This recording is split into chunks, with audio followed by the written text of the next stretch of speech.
የኢትዮጵያ ቴሌቪዥን ነው። የሰኞ አራት ማዕዘን ዜናችን አሁን ጀመረ። ነብዩ እንደሰነኝ በቅድሚያም አርዕስተ ዜናዎቹን እናስቀድም።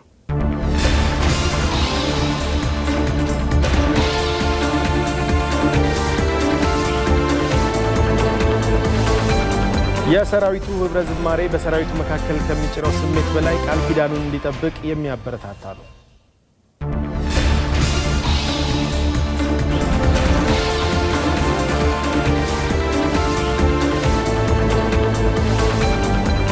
የብሔራዊ ምርጫ ቦርድ ህዝባዊ ወያነ ሓርነት ትግራይ ህወሓት ተብሎ የሚጠራ ክልላዊ ፓርቲ ለመመስረት የቀረበውን የቅድመ እውቅና ጥያቄ ውድቅ ማድረጉ ስህተት አይደለም በሚል የቦርዱን ውሳኔ ፍርድ ቤት አጸደቀ።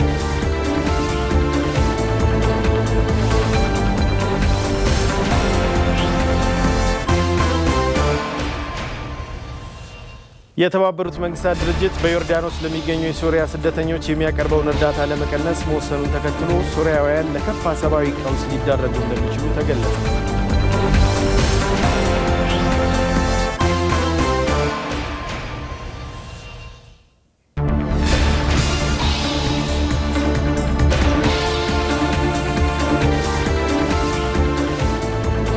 በቅድሚያም ህወሓት በሚል ስያሜ ፓርቲ ለመመስረት በቀረበ የእውቅና ጥያቄ ላይ ፍርድ ቤት ውሳኔ ሰጠ። በኢትዮጵያ ብሔራዊ ምርጫ ቦርድና በነ ገብረ ሚካኤል ተስፋዬ መካከል ሐምሌ 28 ቀን 2015 ዓ.ም በፌዴራል ከፍተኛ ፍርድ ቤት የምርጫ ጉዳይ የክርክር ችሎት የተደረገው ክርክር ውሳኔ ያገኘ ሲሆን ይኸውም ፍርድ ቤቱ ህዝባዊ ወያነ ሓርነት ትግራይ ህወሓት ተብሎ የሚጠራ ክልላዊ ፓርቲ ለመመስረት የቅድመ እውቅና ፍቃድ መጠየቃቸው በተጠቀሰው ስያሜ የሚጠራ ለረጅም ዓመታት የሚታወቅ ፓርቲ የነበረ በመሆኑ በዚሁ ስም አዲስ ፓርቲ ማቋቋም መራጩን የሚያደናግር በመሆኑ ቦርዱ ሰኔ 5 2015 ዓ.ም ህዝባዊ ወያነ ሓርነት ትግራይ ህወሓት ተብሎ የሚጠራ ክልላዊ ፓርቲ ለመመስረት የቀረበውን የቅድመ እውቅና ጥያቄ ውድቅ ማድረጉ ስህተት አይደለም በሚል የቦርዱን ውሳኔ በማጽናት ውሳኔ ሰጥቷል።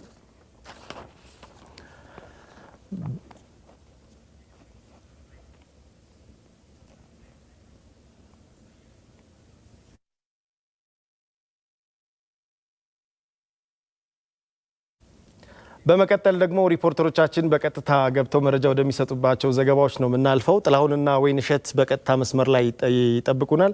በቅድሚያ የምናደርገው ፍልሰትን የተመለከተውን ዜና ነው። ብሔራዊና ክልላዊ ፍልሰት ትብብር ጥምረቶች ዓመታዊ አፈጻጸም እየተገመገመ ነው። በዚህ ግምገማ መድረክ በህዝብ ተወካዮች ምክር ቤት የህግና ፍትህ ጉዳዮች ቋሚ ኮሚቴ ሰብሳቢ እጸገነት መንግስቱ፣ የፍትህ ሚኒስትር ዴኤታ አለማንታ አግደውና ሌሎች የተለያዩ የክልልና የፌዴራል የስራ ኃላፊዎች ተገኝተዋል። የቋሚ ኮሚቴ ሰብሳቢዋ ህገ ወጥ የሰዎች ዝውውርን ለመከላከልና ለመቆጣጠር የህዝብ ተወካዮች ምክር ቤት የተለያዩ አዋጆችን ማጽደቁን ተናግረዋል። የፍትህ ሚኒስትር ዴኤታ አለማንታ አግደው በበኩላቸው መካከለኛው ምስራቅና ደቡብ አፍሪካ የህገ ወጥ ስደት መዳረሻዎች መሆናቸውን አንስተዋል። በመድረኩም ባለድርሻ አካላት በ2016 በጀት ዓመት የሚፈጽሟቸው አቅጣጫዎች ይቀመጣሉ ተብሎም ይጠበቃል።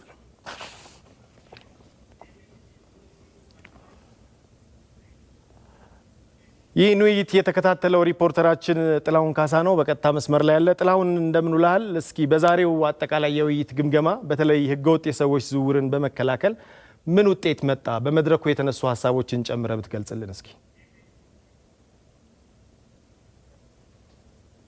ይሄ የብሔራዊ የፍልሰት ጥምረት ትብብር ጽሕፈት ቤት የሚባለው በሀገሪቱ 6 ሚኒስቴር መስሪያ ቤቶችን ያዋቀረ ነው። 6 መስሪያ ቤቶች እንደ ቡድን የሚቆጠሩ ናቸው። ለምሳሌ ትምህርት ሚኒስቴር፣ የስራና ክህሎት የመሳሰሉ ከዚህ ስራ ጋር በተያያዘ ግንኙነት ያላቸው ተቋማት እንደ ቡድን ተደራጅተው ይሰራሉ። ክልሎችም የዚህ የብሔራዊ የጥምረት ትብብር ጽሕፈት ቤቱ ከትግራይና ከደቡብ ምዕራብ ውጪ በሁሉም ክልሎች ቅርንጫፍ ጽሕፈት ቤቶች አሉት። ይሄ በዋነኝነት ፍልሰት ጤነኛ ነው። ፍልሰት ሲባል ይህንን ጤነኛ የሆነውን የሰዎች ጤነኛ እንቅስቃሴ በምንም ታምር አይገደብም። ነገር ግን ይህ መደበኛ የሆነው ፍልሰት ደግሞ በሀገርም ላይ በሰዎችም ላይ በማህበራዊም ጉዳይ ብዙ ቀውሶችን እያስከተለ በመሆኑ እነዚህ ሁለቱ ነገሮች አጣምሮ ነው ይሄ ጽሕፈት ቤት በፍትህ ሚኒስቴር ስር የሚሰራው ማለት ነው። የዚህ የጽሕፈት ቤቱ ኃላፊ አቶ አብርሃም አያሌው ዛሬ ሪፖርት አቅርበዋል። በመጀመሪያው ቀን ማለት ነው።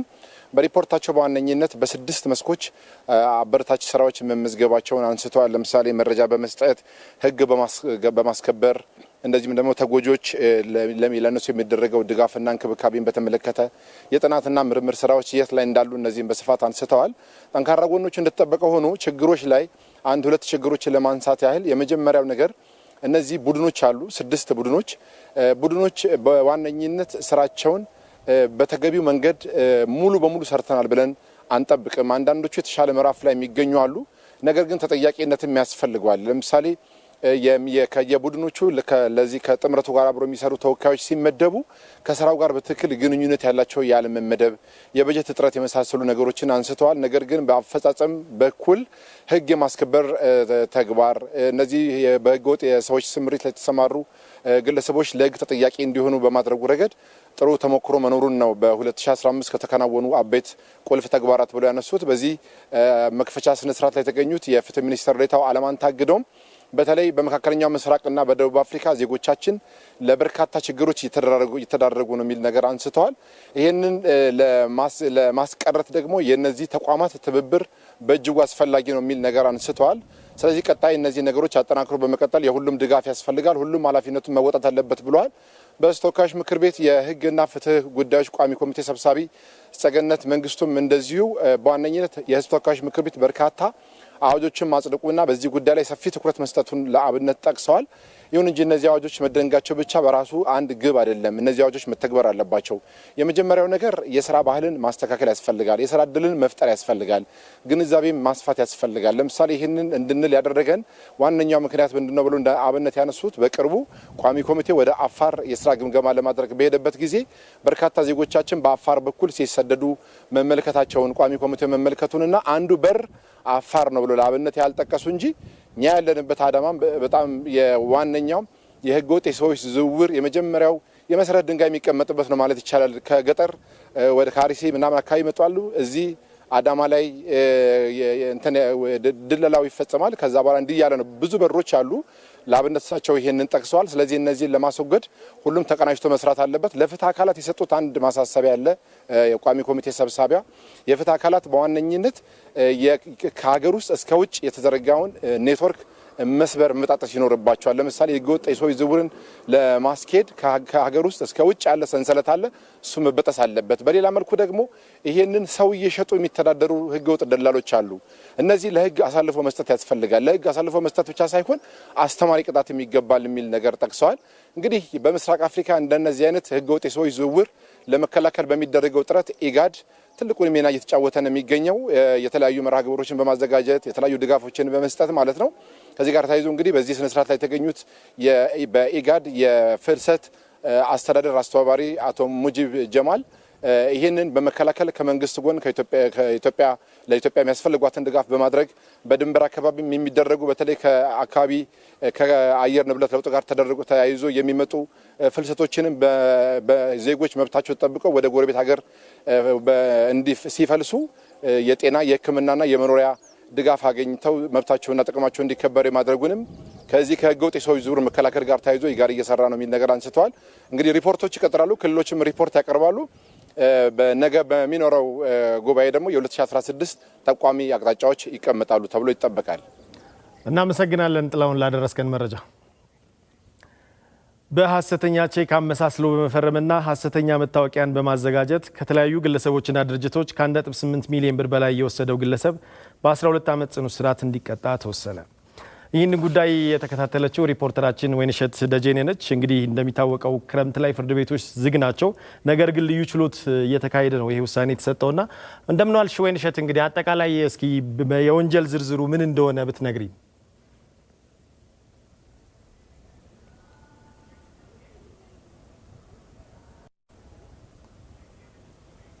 እንደምን ውላችኋል ተመልካቾቻችን። በዛሬው የችሎት ዘገባችን የምናስቃኛችሁ በሐሰተኛ ቼክ እንዲሁም በሐሰተኛ መታወቂያ ስለተፈጸመ የወንጀል ድርጊት ነው።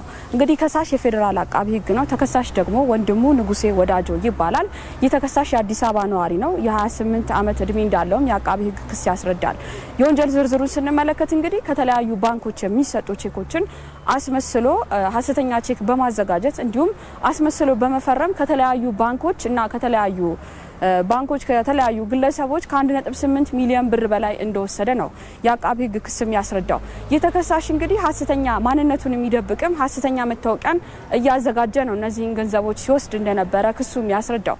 የፌዴራል ከፍተኛ ፍርድ ቤት ልደታ ምድብ 3ኛ የሙስና ጉዳዮች ወንጀል ችሎትም መዝገቡን መርምሯል። ተከሳሹም ቀርቦ የእምነት ክደት ቃሉን ሰጥቷል።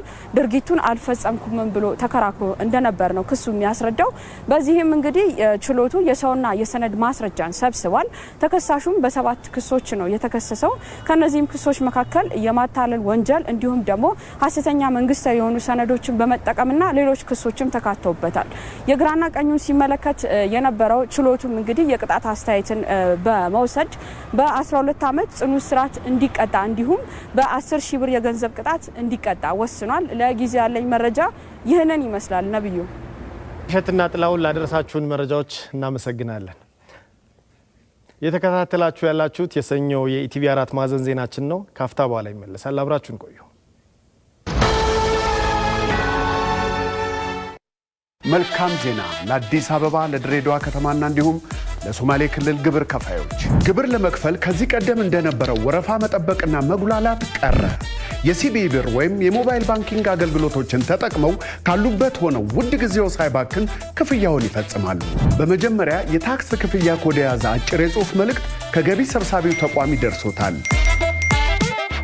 በመቀጠል ሲቢኢ ብርን ተጠቅመው ፔይቢል ወይም የክፍያ አገልግሎት የሚለው አማራጭ ውስጥ በመግባትና የክፍያ ኮዱን በማስገባት በቀላሉ ክፍያውን ይፈጽማሉ።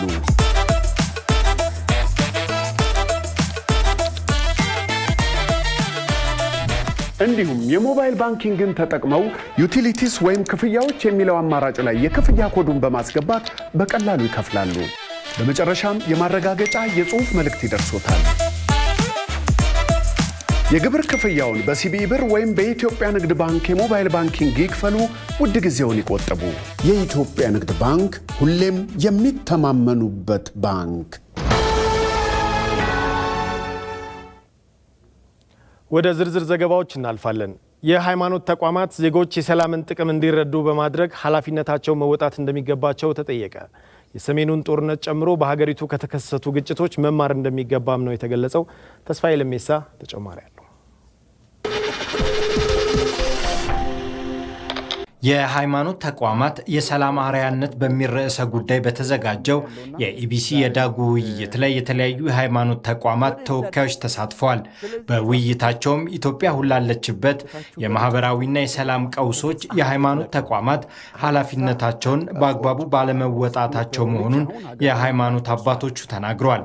ሃይማኖት ያለው ሀገር እስከማይመስል ድረስ አንዱ በሌላው ላይ የሚጨክንበት አንዱ በሌላው እኔ ብቻዬን ልኑር ብሎ የሚያስብበት ሁኔታ ውስጥ ነው የምንገኘውና ትውልዱ ወደ ኋላ በሞራል እየላሸቀ የመጣ ትውልድ ማፍራት ችለናል። ካደረ ቂም ይሆናል፣ ካደረ የግጭት ታሪክ ይሆናል፣ ካደረ የግጭት ልምምድ ይሆናል፣ ካደረ የግጭት ባህል ይሆናል እና ሳያድር መጨረስ የነበረብን ነገር ነበር። ይሄ ደግሞ በአብዛኛው የሃይማኖት አባቶች የሀገር ሽማግሌዎች ስራ ነው። የባለፈው ትውልድ ቢጨርሰው ኖሮ አሁንም ደግሞ የምንሰራውን ለሚቀጥለው ትውልድ እንዳይተላለፍ ብናደርግ ይሄ ትልቅ ጉዳይ ነው። የሃይማኖት ተቋማት ለሰላም አርአያ መሆን ይጠበቅባቸዋል ያሉት የሃይማኖት አባቶቹ ተከታዮቻቸው የሰላምን ጥቅም እንዲገነዘቡ ማድረግ አለባቸውም ብለዋል። አንድ እምነት ተከታይ፣ አንድ ብሔር ያለበት፣ አንድ ቋንቋ መናገር የሆነ ህዝብ እንኳ ለእልቂት ተጋልጧል። እኛማ 86 ብሔር ያለበት ሀገር ሰላሙ ከጠፋ ሁሉም ሰላምን ዋጋ ካልሰጠበት ምን እንደሚያስከትል መገንዘብ ማወቅ አለበት። ነው ቆም ብለን በማሰብ የሽማግሌዎችን ምክር በመስማት እንደገና ልምድን በመውሰድ ሌላው ሀገር ምን ሰሩ፣ ወጣቶች ምን አደረጉ የሚለውን በመውሰድ ሀገር የሚታነጽበትን ትውልድ የሚታነጽበትን ነገር መስራት ይጠበቃል። የሰሜኑን ጦርነት ጨምሮ በሀገሪቱ በተለያዩ አካባቢዎች ከተፈጠሩ ግጭቶች መማር እንደሚገባም ነው የሃይማኖት አባቶቹ ያሳሰቡት። የጎረቤት ሀገሮች፣ የፈረሱ ሀገሮች ምሳሌ አድርገን እናመጣለን። እንደሱን እንተዋቸው። በእኛ ሰፈር ሲሆነው አይበቃንም ወይ? በቂ አይደለም ወይ ለመማር?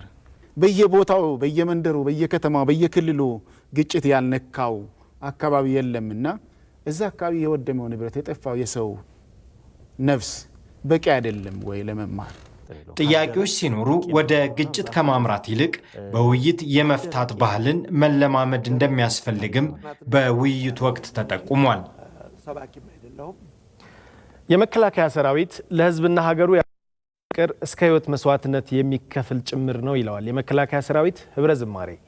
የሰራዊቱ ህብረ ዝማሬ በሰራዊቱ መካከል ከሚጭረው ስሜት በላይ ቃል ኪዳኑን እንዲጠብቅ የሚያበረታታውም ነው። ምስክር ስናፍቅ በዚህ ዙሪያ ተጨማሪ ዘገባ አለው።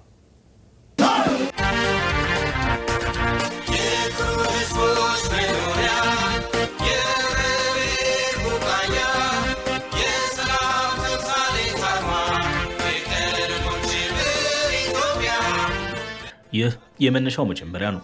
በፍቅሯ ነዶ በህይወት መስዋዕትነቱ ሊጠብቃት የተዘጋጀ ወታደር የመግቢያ በር። በ1992 የተደረሰውና ከስንኝና ዜማን በላይ ሆኖ የተዘጋጀው የኢትዮጵያ የመከላከያ ሰራዊት ዝማሬ አንድ ኃያል ጉልበትን የሚያላብሰው ነው ለወታደሩ።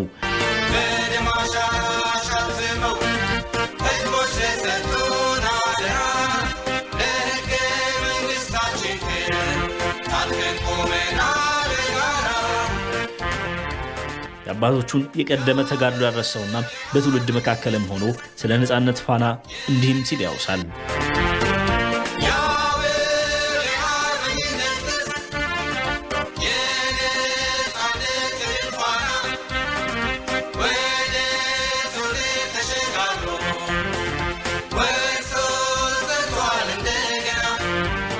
የኢትዮጵያ የመከላከያ ሰራዊት በህዝቡ ደህንነት ሰላምን ቀዳሚ ዓላማው አድርጎ ይኖራል። ሆኖም ግን ሰራዊቱ በዱር በገደሉ አድሮ ሀገሩን የሚነካ ካጋጠመው ግን የሚፋጅ እሳት ስለመሆኑም ያስገነዝበዋል።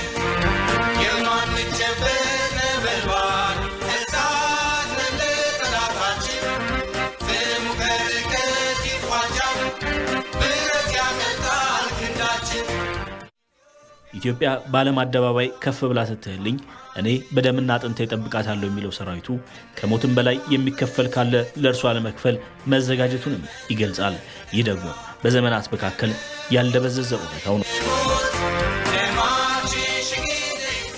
በቃላችሁ በመዝሙራችሁ የማንጨበጥ ነበልባል እሳት ነን ለጠላታችን፣ ፍሙ ከርቀት ይፋጃል ብረት ያቀልጣል ክንዳችን። ኢትዮጵያ በእኛ ደም ደምቃ በአጽማችን ፍላጻ ተማክራ እንደታፈረች እንድትኖር ከዘመን ዘመን ተከብራ ከመሞት በላይ እንሞት ደማችን ሺህ ጊዜ ይፍሰስ አየር አፈሯ ይባረክ ምንጊዜም ስሟ ይታደስ እንዳላችሁት ስሟን ለማደስ እጅግ ከፍተኛውን ጀግንነት ለማሰብ የሚከብደውን ብቃት ስላሳያችሁ ኢትዮጵያ አብዝታ ታከብራችኋለች። ይህ በኢትዮጵያ በራሱ አለኝታነት ኢትዮጵያን የሚጠብቀው ሰራዊት ከራሱ በፊት ስለ ሕዝብና ሀገሩ የተቀበለውን አደራ በሰንደቋ አትሞ የሚኖር ነው። የሰላም ዘብ የሀገርና የሕዝብ መከታ የሆነው ሰራዊቱ ሕይወቱን ያለ ስስት እየሰጠ ኢትዮጵያን እየታደገ ቀጥሏል።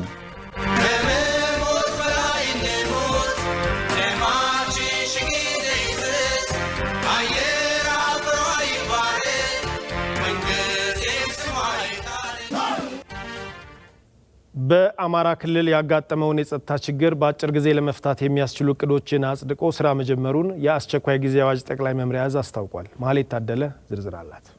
በአማራ ክልል ያጋጠመውን የጸጥታ ችግር ለመፍታት ከክልሉ መንግስት የቀረበውን ጥያቄ መሰረት በማድረግ የፌዴራል መንግስቱ ለ6 ወራት የሚቆይ የአስቸኳይ ጊዜ አዋጅ አውጇል። አዋጁን የሚመራው የአስቸኳይ ጊዜ አዋጅ ጠቅላይ መምሪያ ዕዝ ደግሞ 4 መምሪያዎችን አደራጅቶ ስራ መጀመሩን አስታውቋል። የዕዙ ዋና ሰብሳቢ አቶ ተመስገን ጥሩነህ የአማራ ክልል በ4 ኮማንድ ፖስቶች ተከፍሎ የታዩ ችግሮችን ለመፍታት እንቅስቃሴዎች እየተደረጉ መሆኑን ትናንት ምሽት በሰጡት መግለጫ ተናግረዋል። በክልሉ ያጋጠሙ ችግሮች በሰላማዊ አማራጭ በማይፈልግና የጸጥታ ስጋት በመፍጠር በኃይል የክልሉ መንግስት የማፍረስ እንዲሁም ደግሞ ቀጥሎ ወደ ፌዴራል ስርዓቱ የመሄድ ፍላጎትና አዝማሚያ ግብ ይዞ የሚሄድ ዘራፊ ኃይል ነው ያንን ችግር እየፈጠረ ያለው። የመንቀሳቀስ መብት የሚገድቡ ሁኔታዎች ተስተውለዋል። አንዳንድ የዞን ከተሞችንና የወረዳ ከተሞችን በመቆጣጠርም አገልግሎት መስጫ ተቋማትን የመንግስት አገልግሎት መስጫ ተቋማት የጸጥታ አካላት እንዲሁም ደግሞ አንዳንድ ቦታ ላይ ወይን ቤቶችን ወይም ደግሞ ማረሚያ ቤቶችን ሳይቀር በመፍታት ወንጀለኞችን እስከ መልቀቅ የደረሱባቸው ወረዳዎች አሉ።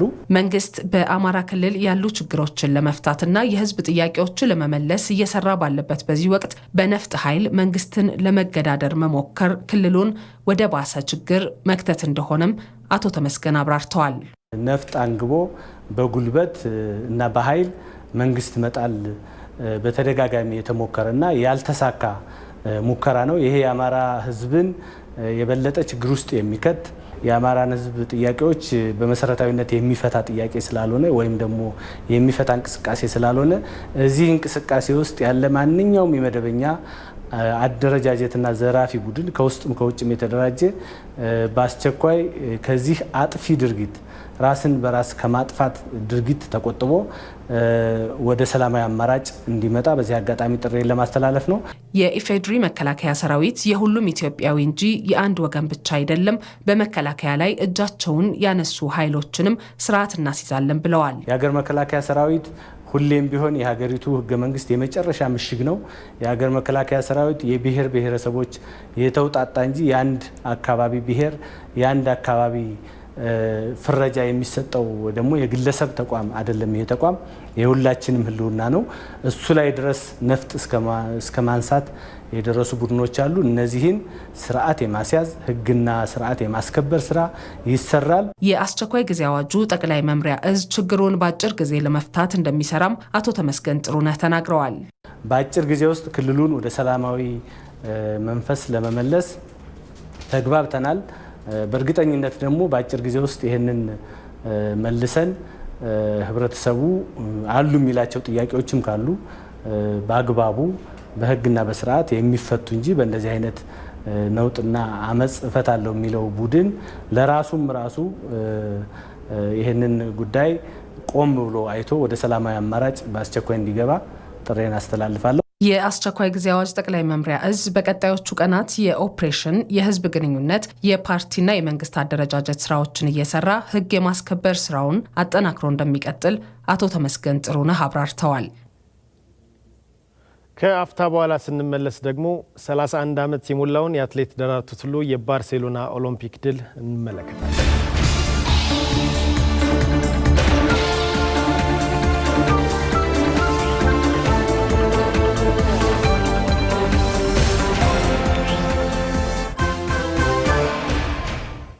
ለህፃናት ተብለው የሚዘጋጁ የፎርሙላ ወተቶችን በአግባቡ መጠቀም ካልተቻለ ከጥቅማቸው ይልቅ ጉዳታቸው ሊያመዝን እንደሚችል ተጠቆመ።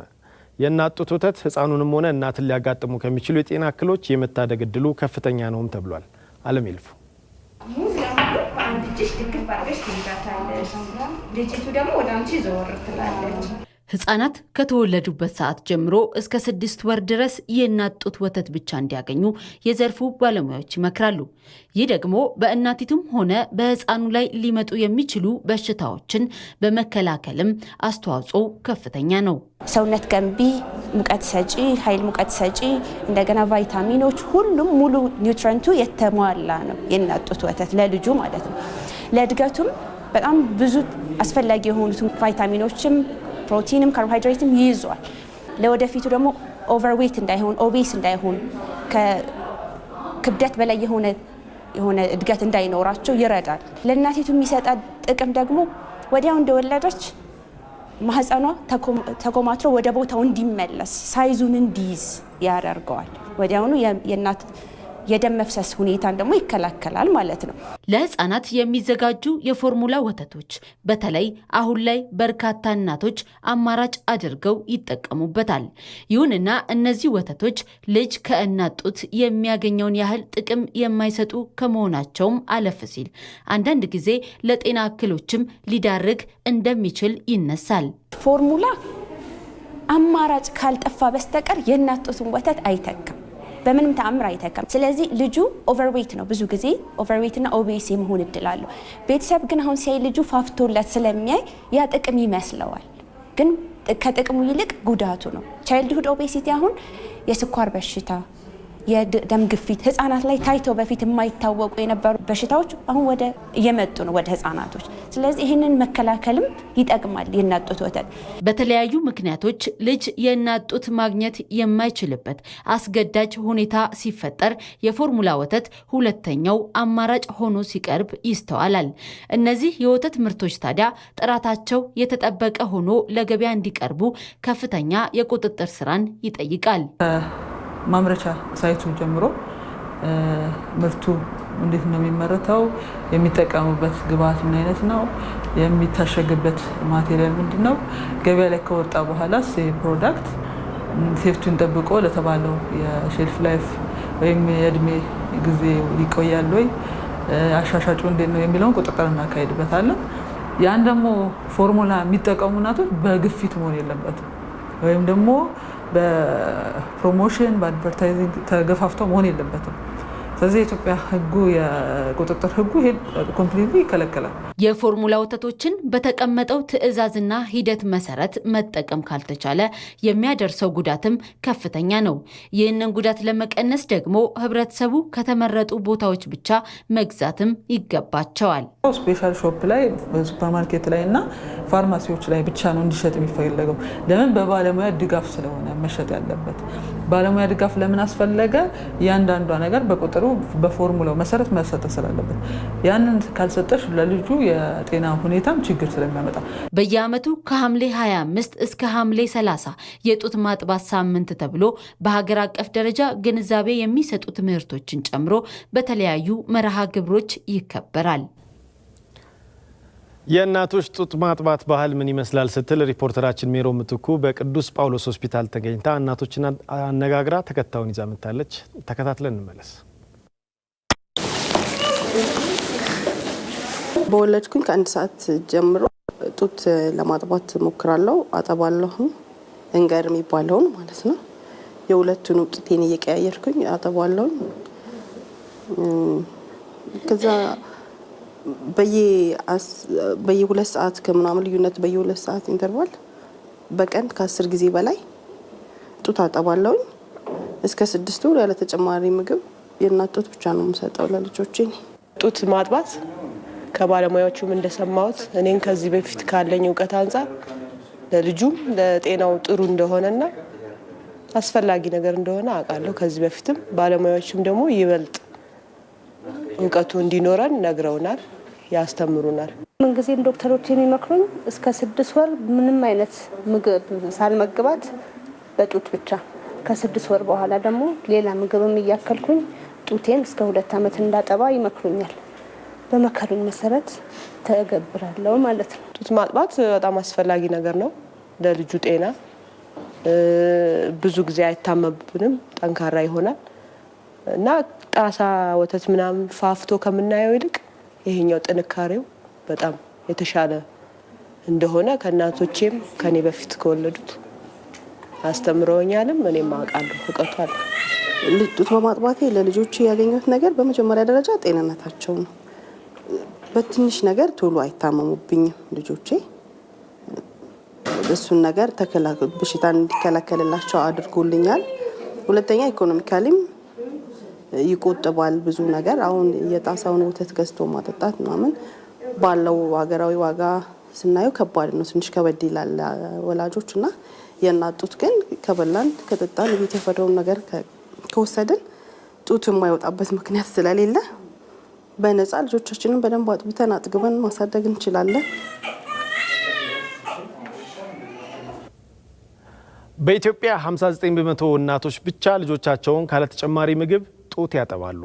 በከተሞች በብዛትና አይነት ከውጭ ወደ ሀገር ውስጥ የሚገቡ የዱቄት ወተት ምርቶች የኢትዮጵያ እናቶች ጡት የማጥባት ማህበራዊ እሴት ላይ ጥላ እያጠሉ ነው። አንዳንድ የግል ጤና ተቋማትም የዱቄት ወተት ከወሊድ በኋላ ከእናት ጡት እኩል በአማራጭነት ማቅረባቸውም ሌላው ተግዳሮት ነው። ሪፖርተራችን ቤተልሔም ጥጋቡ በዚህ ዙሪያ ሰፋ ያለ ዘገባ አዘጋጅታለች። መረጃዎች እንደሚያሳዩት በኢትዮጵያ 3.4 ሚሊዮን እናቶች በየዓመቱ ያረግዛሉ። ከነዚህ ውስጥ 99 በመቶ በተለያየ የጊዜ ርዝማኔ ጡት ያጠባሉ ተብሎ ይታመናል። የዱቄት ወተትን ጨምሮ ካለምንም ተጨማሪ ምግብ የእናት ጡት ወተትን በብቸኝነት እስከ 6 ወር የሚያጠቡ እናቶች ደግሞ 59 በመቶ ናቸው። የእናት ጡትን ማጥባት በኢትዮጵያ ጥሩ ማህበረሰባዊ መሰረት ቢኖረውም አሁን ግን በተለይ በከተሞች ከዚህ በተቃራኒ የሆኑ ልምዶች እየተበራከቱ ነው። ግን ለምን የእናት ጡት ብቻ ተመራጭ ይሆናል? ህጻናት በተወለዱ ከ30 ደቂቃ እስከ 1 ሰዓት ባለው ጊዜ የእናት ጡት መጥባት መጀመር አለባቸው። በዚህ ጊዜ ህጻናቱ የሚያገኙት ቢጫ መሳይ የጡት ወተት ወይንም መንገር የሚባለው ለህጻናት እንደ መጀመሪያ ክትባት የሚቆጠር ነው። ከዚህ የሚጀምረው የእናት ጡት ወተት በርካታ ጥቅሞች አሉት። ከነዚህም ውስጥ ካርቦሃይድሬት፣ ፕሮቲን፣ ቫይታሚንና ሚነራሎች፣ ላክተስ፣ ውሃ፣ ሆርሞኖችና በሽታ ተከላካይ ንጥረ ምግቦች ዋና ዋናዎቹ ናቸው። ለዚህም ነው የእናት ጡት ወተትን ካለ ተጨማሪ ምግብ እስከ 6 ወር ማጥባት በቂ ነው የሚባለው። የእናት ጡት ወተት ለህፃናት አካላዊና አእምሯዊ እድገት ያለው ጥቅም ከፍተኛ ሲሆን በእናትና ልጅ መካከል ያለውን ትስስርም ይጨምራል። ጡት ያልጠቡ ልጆች የአዋቂነት ወይንም አምራችነት እድሜያቸው ላይ ሲደርሱ ስር ለሰደደ ተላላፊ ያልሆኑ እንደ ስኳርና ደም ግፊት አይነት በሽታዎች የመጋለጥ እድላቸው ሰፊ ነው። መጀመሪያው 6 ወር ስንል ጡትን በብቸኝነት ማለት ነው እንጂ 2 ዓመት ከዚያም በላይ ከእናት ጡት ወተት ጥቅም ይገኛል። ጥቅሙ ግን የመጀመሪያው 6 ወር ብቻውን ከ6 ወር በኋላ ከተጨማሪ ምግብ ጋር ነው።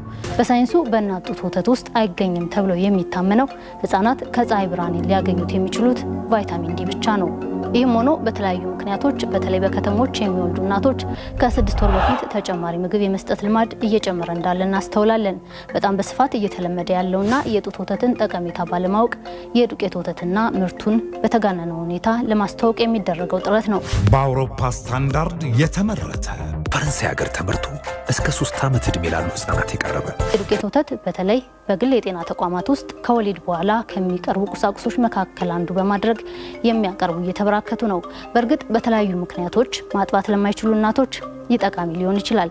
ነገር ግን ለሁሉም መሆኑ ጉዳቱን ያገዝፈዋል። የግል ሆስፒታል እያንዳንዱን ነገር ነው የሚከታተሉት። ከወለድሽ በኋላ የሚያስፈልጉ ነገሮች የሚያቀርቡት ለልጁ ለምሳሌ ወተት፣ ዱቄት ወተት መጠጣት ካለበት ዳይፐር ፓኬጅ ውስጥ ነው የሚጠቃለሉት። እነዚህ ግን በከተሞች አካባቢና በአንዳንድ የግል ተቋማት የጣሳ ወተት ያለ እናትየው ፈቃድ የመጀመር አዝማሚያዎች ያው እኛም የተገነዘብነው ነው። ያንን ደግሞ የሚከለክል አዋጅ አለ። አዋጅ ቁጥር 1112 ህዝባ 2011 አንቀጽ 59 እድሜያቸው ከ6 ወር በታች የሆኑ የጨቅላ ህጻናት ምግቦች ዱቄት ወተትን ጨምሮ ማለት ነው በሬዲዮ በቴሌቪዥንና በኢንተርኔት ማስተዋወቅ አይፈቅድም። አስመጪው አካል የትኛውንም የመገናኛ ብዙሃን ፕሮግራም ስፖንሰር እንዳያደርግም ይሄው አዋጅ ያግዳል። በስጦታ መልክ ለእናቶች ምርቱን መስጠት ወይንም ስፖንሰር መሆን እንደማይቻልም አዋጁ ያስቀምጣል። እንግዲህ ዋነኛ ምክንያቱ የተከለከለበት ምክንያት የመጀመሪያው እናቶች ጡት እንዲያጠቡ ነው። እሱን ከማስጠበቅ አንጻር ይሄ የሚበረታታ ስላልሆነ ማለት ነው። በተለያየ ጊዜ ክትትል እናደርጋለን። አሁን በ2014 በጀት ዓመት ወደ 5 የሚሆኑ እንደዚህ የተከለከለ ማስታወቂያ የሚያስነግሩ ድርጅቶችን በመመሪያው መሰረት ቅጣት አድርገናል። ታዲያ ህጻናት እስከ 2 ዓመት ጡት እንዲጠቡ አዋጅ ጭምር እስከ ማውጣት የተሄደበትን መንግስታዊ ትኩረት ወላጆች ይበልጥ ሊያግዙና የእናትነት ኃላፊነታቸውን እንዲወጡ ይጠበቃል። የደቡብ ሱዳን ፕሬዝዳንት ሳልቫኪር ማያርዲት ለአንድ ቀን ይፋዊ ስራ ጉብኝት አዲስ አበባ ገቡ። ጠቅላይ ሚኒስትር አብይ አህመድ ለይፋዊ ስራ ጉብኝት ወደ ኢትዮጵያ የመጡትን የደቡብ ሱዳን ፕሬዝዳንት ሳልቫኪር ማያርዲትን ዛሬ ረፋድ ላይ ተቀብለዋል። መሪዎቹ በሁለትዮሽ ጉዳዮች፣ በንግድ፣ በመሰረተ ልማት ዝርጋታ እንዲሁም በቀጠናው ሰላምና ጸጥታ ጉዳዮች ላይ ውይይት ማድረጋቸውንም ከጠቅላይ ሚኒስትር ጽህፈት ቤት የደረሰን መረጃ ያሳያል። ጠቅላይ ሚኒስትር አብይ አህመድ ለደቡብ ሱዳኑ ፕሬዝዳንት ያደረጉትን አቀባበል ተከታትለን እንመለስ።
የግብርና ፋይናንስን በማቅረብ ቀድመን ዘመናዊ ምርታማነትን ያቀጣጠልን፣ የአርሶ አደሩን ኑሮ በማገዝ ማሳው በጊዜ ታርሶ ወቅት ጠብቆ አዝመራ እንዲሰበሰብ ደጀን ሆነ።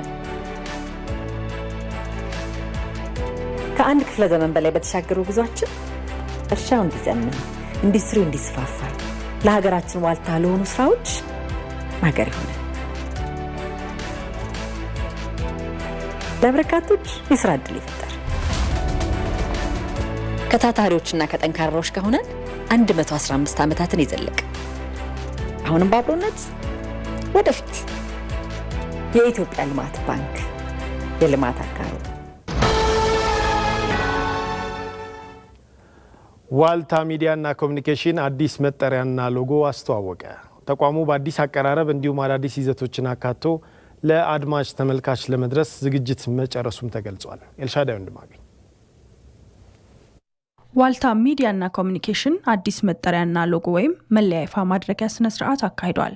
ከጥቂት ዓመታት በፊት ዋልታ ሚዲያ ዘርፈ ብዙ ችግር ውስጥ እንደነበርና ያለፉት ጊዜያትን ጥልቅ ዝግጅት ሲያደርግ እንደነበር የመንግስት ኮሚኒኬሽን ሚኒስትር ዴኤታ ሰላማዊት ካሳ ገልጸዋል። ከዚህ በፊት የነበሩት ጉድለቶች ምንድናቸው፣ ድክመቶቹ ምንድናቸው የሚለውን በጣም ዝርዝር በሆነ ሁኔታ በደንብ ነቅሶ ማውጣት የቻለ ተቋም ነው።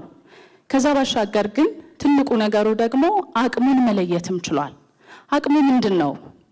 ሰው ስለ ዋልታ ሲያስብ አእምሮ ውስጥ የሚመጣው ምንድን ነው የሚለውን በደንብ አንጥሮ መለየት ችሏል።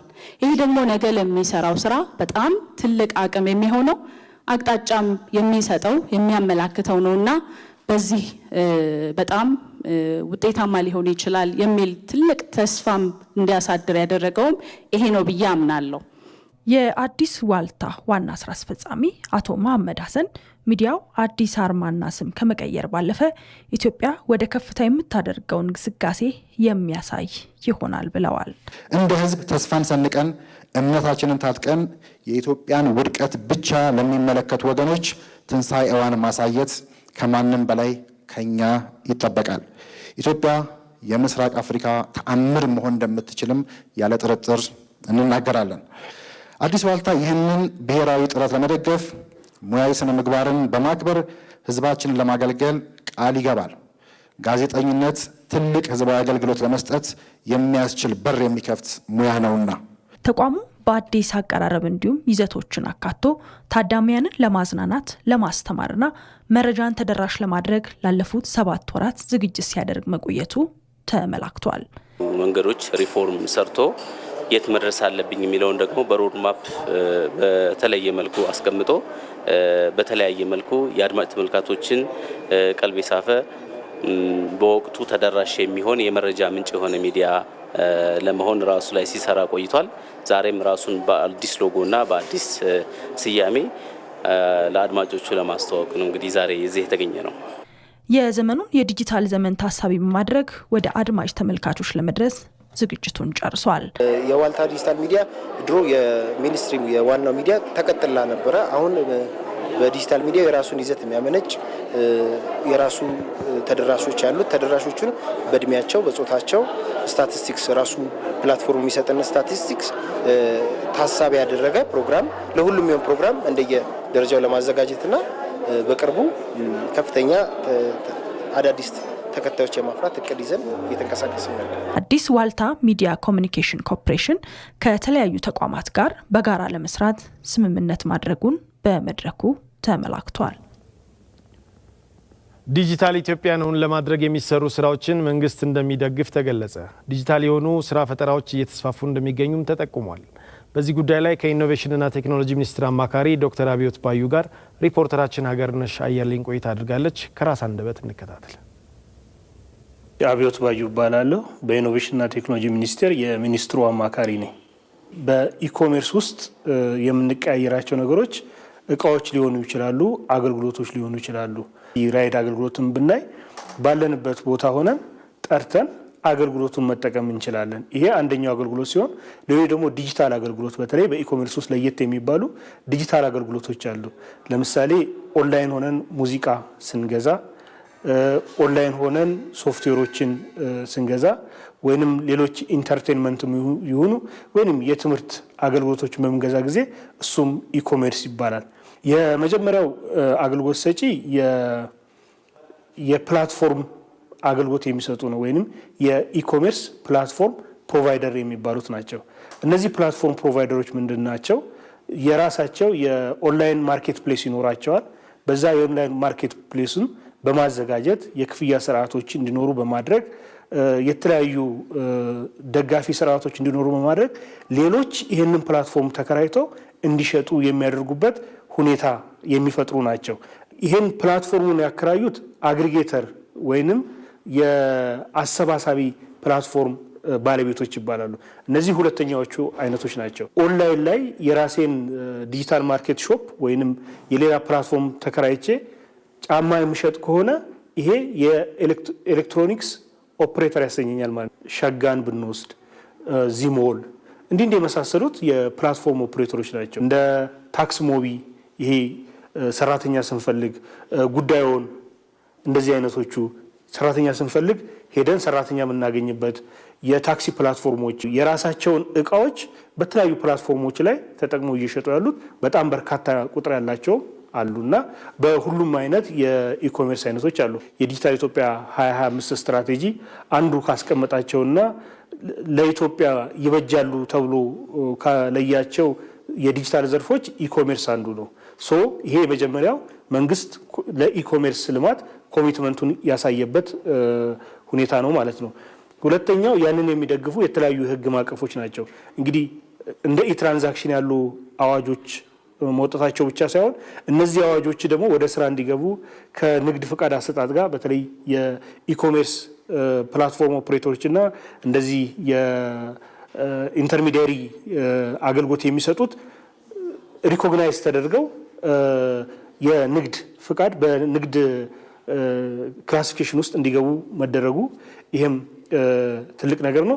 ሌላ ደግሞ በሀገራችን በዚህ ላይ የሚደረጉ ኢንቨስትመንቶች ለማበረታታት እንደ ኢኮሜርስ ያሉ የኢንቨስትመንት መስኮች አንደኛ ተለይተው እንዲታወቁ፣ ሁለተኛ ማበረታቻ እንዲያገኙ በግልጽ ተቀምጧል። ሌሎቹ ደግሞ የመሰረተ ልማቱን የማሻሻልና ግንዛቤ የማፍጠር ስራዎች እየተሰሩ ናቸው። ከግሉ ዘርፉ ጋር በየጊዜው በተግባር የሚገጥሟቸውን ችግሮች እያየን ያንን የመፍታት የመወዳደሪያ ወይም የመጫወቻ ሜዳውን ለሁሉም ፍትሐዊና ምቹ እንዲሆን የማድረግ ስራዎችን እየሰራን እንገኛለን። እየተከታተላችሁ የምትገኙት ከኢትዮጵያ ቴሌቪዥን የሚተላለፍላችሁን የዕለተ ሰኞ አራት ማዕዘን ዜናችንን ነው። አብራችሁን ቆዩ። ካፍታ በኋላ ስንመለስ ደግሞ 31 ዓመት የሞላውን የአትሌት ደራርቱ ቱሉ የባርሴሎና ኦሎምፒክ ድልን እንቃኛለን።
ሩዋንዳ በጽዱ ከተሞቿ ትታወቃለች። የኖሩባትም ጽዳቷ ብቻ ሳይሆን ሕግ በማክበር ጭምር የሚኖርባት ሀገር እንደሆነች ይመሰክሩላታል። ሪፖርተራችን መቅደላዊት ደረጀ ወደ ስፍራው ባቀናችበት ወቅት የሩዋንዳ ዋና ከተማ ኪጋሊን የምሽት ድባብ የሚያስቃኝ ጥንቅር አዘጋጅታለች። እንከታተለው። ተመልካቾቻችን እንግዲህ አሁን የምንገኘው በሩዋንዳ ዋና ከተማ ኪጋሊ ውስጥ ነው። ኪጋሊ በምሽት ምን ትመስላለች፣ ምን አይነት ድባብ አላት የሚለውን ከእንግዳችን ጋር ቆይታ እናደርጋለን። እንግዳችን ኢሳያስ ካይሮ ይባላል። ዞር ዞር እያለን የኪጋሊን የምሽት ድባብ እናስቃኛችኋለን። አብራችሁን ቆዩ። እሺ ወዴት ነው የምንሄደው አሁን? አሁን ያለንበት ናዩ ተራማ ነው። እንደገና ከጀርባችን ደግሞ ጋችሩሩ ይባላል። ከሱ በላይም እንደዛው ነው ፕሌሱ። ወደ ፊታችን ደግሞ ግሽሹ አለ። ከሱ አለፍ ብለን ወደዛ ደግሞ ወደ ኤርፖርት መንገድ ስንሄድ ሪሜራ አለ። ቋንቋውን ግን አሁን ስትልልኝ እኔ ለማለት በሞክር የሚከብዱኝ አይነት ናቸውና ቋንቋቸውን ትሞክራለህ? አዎ ማለት እሞክራለሁ። ሰላምታቸውን እንደገና ቁጥራቸውን አትልስት ነው መግባቢያውን ምናምን ነው የምትሞክሪው። እሱን ነው የሞከርኩት። ኪጋሊ ግን እንዴት ናት በአንተ እይታ? ምን አይነት ከተማ ናት ብለህ ልትገልጽ ትችላለህ? ጽዱና ውብ ነች። በጣም ማንም ይሄንን ይመሰክርላታል። ጽዳቷን ለመጠበቅ እየሰሩ እንዳለ የምመለከተው ሜንታሊቲ ላይ እንዴት እንደሰሩ ያ ነገር በጣም ያስገርመኛል። ይሄን ነገር ወደኛ ሀገር ብንወስድ ብዬ የማስበው ነገር እሱ ነው። ሁለት ደግሞ ጸጥ ያለች በዜጋዎች በሰላም ወጥተው እንዲገቡ የሚሰራው እዚህ የሴኩሪቲው ስራ በጣም ለየት ያደርጋታል። በብዛት ደግሞ ሞተር ሳይክሎችን ነው የተመለከትኩ ያለሁት። አዎ ህብረተሰቡ በሶስት አይነት የትራንስፖርት ይጠቀማሉ። አንደኛው ባስ ነው፣ ሁለተኛው ታክሲ ነው፣ ሶስተኛው ሞተር ነው። ስፔሻሊ ሞተር ነው የሚጠቀመው ህብረተሰቡ በጣም አንድ ፈጣንም ስለሆነ። አሁን ወዴት ነው እየሄድን ያለ ነው? አሁን ይኸው ያልኩሽ ወደ ጎልፍ ሜዳዎቹ ጋር እዚህ በጣም ቆንጆ ነው። በምሽት እንዴት ደስ እንደሚል ይሄ ቦታ በጣም ደስ ስለሚለኝ ወደዚህ ያመጣዋችሁ። በዚህ በኩልም ሰው ሰራሽ ሀይቆች አሉ። በማታ ወክ የማድረግ ባህል አለ የሚል ነገር ሰምቼ ነበርና ምን ያህል እውነት ነው? ተሳትፈስ ካወቅ እስኪ ምን ይመስላል ድባቡ? በ15 ቀን አንዴ ካር ፍሪ በቀን አለ። የማይቀር ነው። ህብረተሰቡም ያውቀዋል። ያቺ ቀን ትደርሳለች። ሁሉም ሰው መኪናውን አቁሞ በእግሩ ወክ የሚያደርግበት ቀን ነው። የኛም ሀገር አለ እንደዚህ አይነት ልምድ አለ። እሱም አለ በቅርብ ጊዜያት ወዲህ። እንደገና በወር አንዴ ደግሞ ናይት ራን አለ፣ ጤና ሚኒስቴር የሚያዘጋጀው። ተመልካቾችም ወደዚህ ሀገር የመምጣት እድሉ ካላቸው አጋጣሚው ካላቸው ኪጋሊን የተወሰነ መነሻ እንዲሆናቸው አስጎብኝተናቸዋል ብዬ አስባለሁ። ስለዚህ አሁን ጉዟችንን እንጨርሳለን ማለት ነው። የሩዋንዳ ዋና ከተማ ኪጋሊ በምሽት ምን ትመስላለች የሚለውን በተወሰነ መልኩ መነሻ እንዲሆናችሁ ለማስቃኘት ሞክረናል። ስለተከታተላችሁ እናመሰግናለን።